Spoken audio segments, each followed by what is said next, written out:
In this bonus video, we're going to go into some more detail as to how we arranged our travel from Luang Prabang in Laos to the Vietnamese border.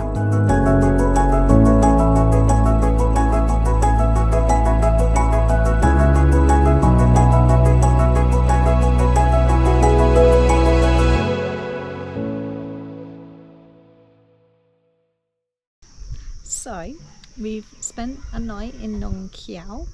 So we came here by minivan yesterday, stayed at our lovely accommodation just behind us. We're on the kind of patio area overlooking the river and the mountains.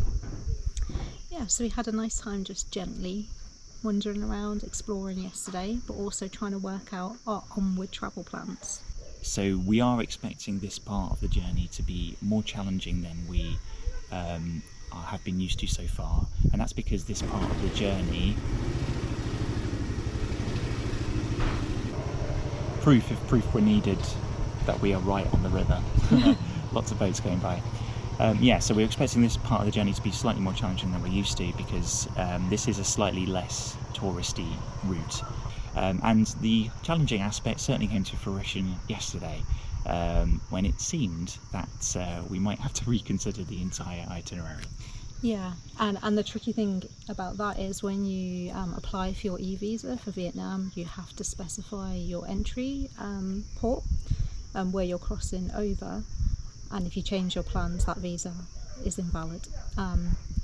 Yeah, so we were a bit worried. So first of all, we went to the boat pier where they sell tickets, but they only sell tickets to the next town, the next stop, which is Muang Goi. Yeah, thank you.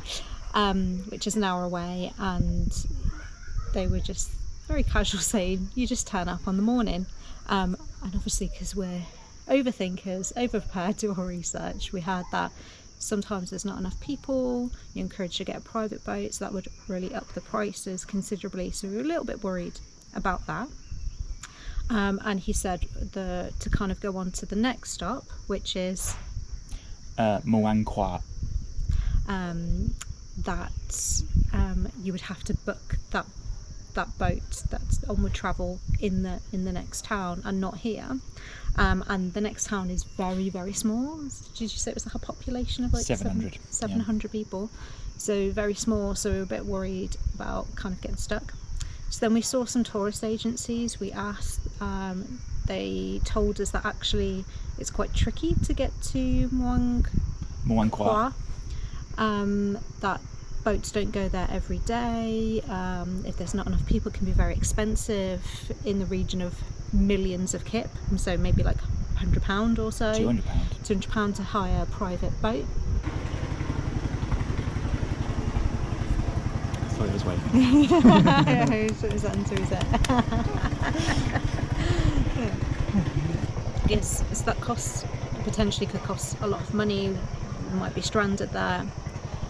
So this kind of tourist agency were coming up with all these plans.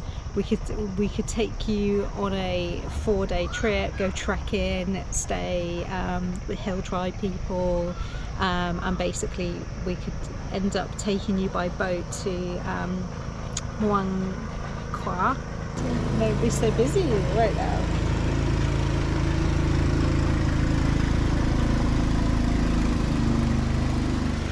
We should stop for that boat because it's the beer boat who's delivering all the beers.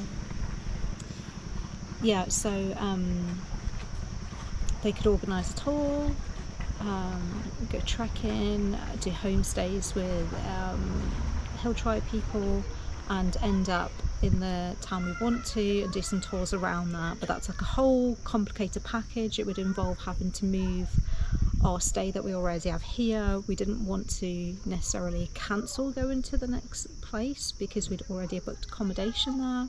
So either way, non-cancelable. Yeah, so either way it felt like we'd lose out on something. It's going to be really complicated. So and also we were then thinking, okay, if we did this kind of organised excursion over a couple of days, then came back, we could get maybe a bus straight the way across the border to Dien Bien Phu and actually miss out Muang Kwa.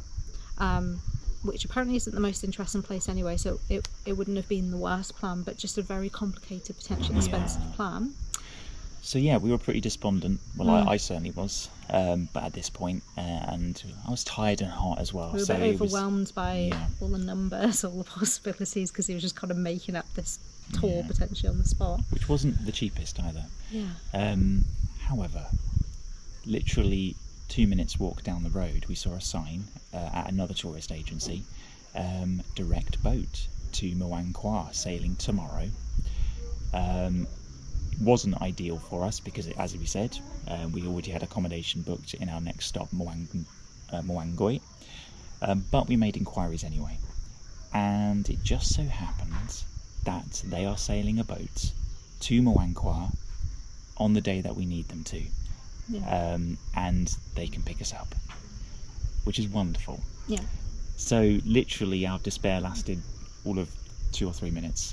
And then the solution presented it to us. Yeah. So we're still going to get the public boat for the hour's journey to the next town.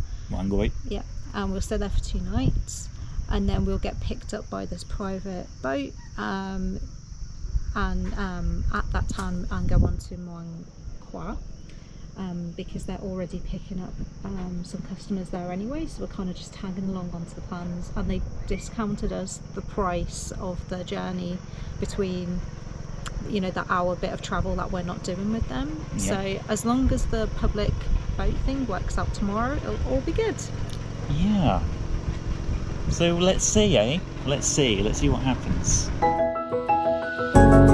And you can find out exactly what happens by subscribing and following our journey.